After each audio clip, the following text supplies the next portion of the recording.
Hi everyone, Max Payment here from Ross Virtual Solution. Today we'll be talking about our router panel here.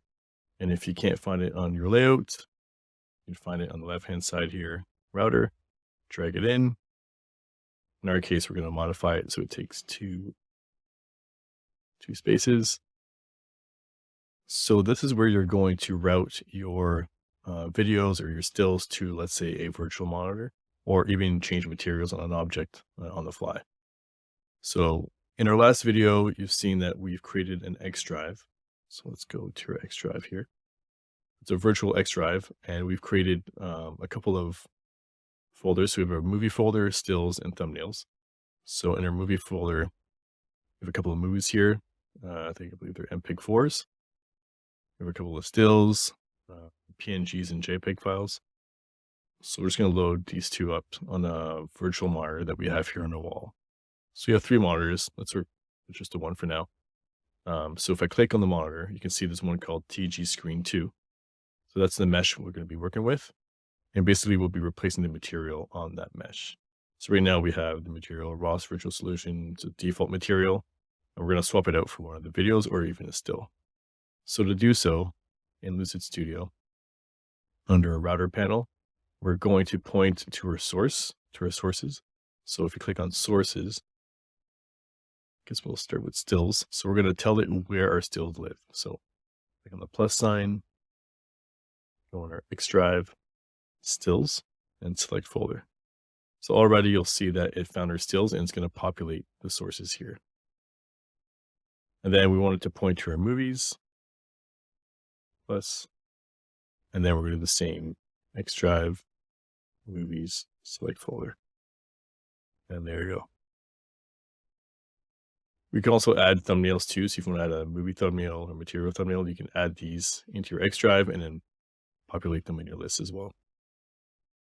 Now we have to tell it where we want these sources to be applied to. So which mesh we want it to apply. So right now we've determined the sources. So let's point it to the targets. So click on targets. Again, this is where the naming convention is very useful. So usually for targets, we put a TG prefix before. So we are dealing with TG Screen 2. So let's drag it into our targets. We can also group this as well. So if you want to have, let's say you want it to be on all three, we can do that right now. So let's say, so we have screen 1, 2, 3. So we're going to drag in to screen 1 and then screen 3. So we have all three screens. We're going to group them into one, plus, so 3 R's.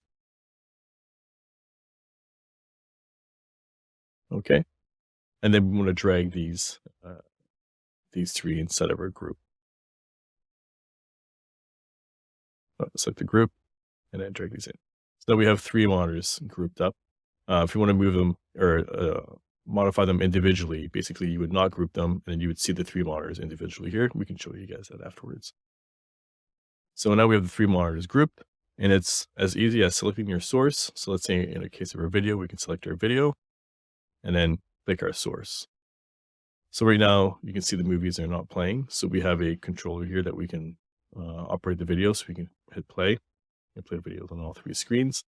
We can also modify these as events as well. So we can add these targets, these router targets and sources in an event, and then trigger it to play right away or add a pause. Let's say like a 2-second pause before we take it to air. All that can be controlled with your events tab, which we'll see in a bit. And if you want to do a still, same thing. We can select our stills and then select our target and assign them.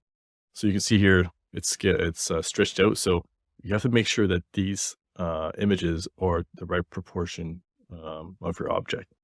So in that case, you can see if, let's say these stills are proportionate to the screens. So when I play them out, they don't get stretched out.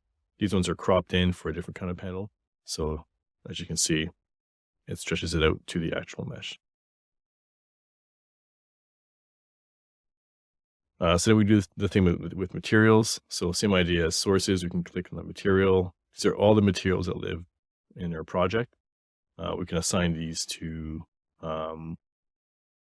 to any mesh really. So if you want to go from a metallic mesh to a marbled mesh, you can add these parameters as sources and then target them to an object.